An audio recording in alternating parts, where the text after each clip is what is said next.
In this video, I'll show you how to add an account in Ledger Live. First, open the Ledger Live app on your computer or mobile device and connect your Ledger hardware wallet. Unlock your device using your PIN and open the app for the cryptocurrency you want to add. Next, in Ledger Live, click Accounts from the sidebar, then click Add Account. Choose the cryptocurrency you want to add from the list and click Continue.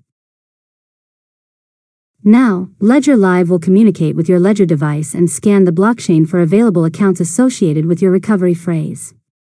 Keep the correct cryptocurrency app open on your Ledger device while the scan is in progress.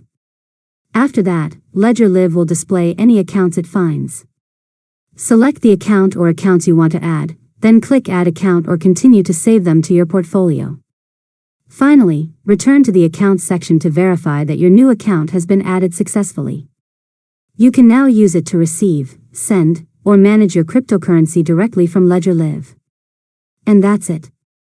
You've successfully learned how to add an account in Ledger Live.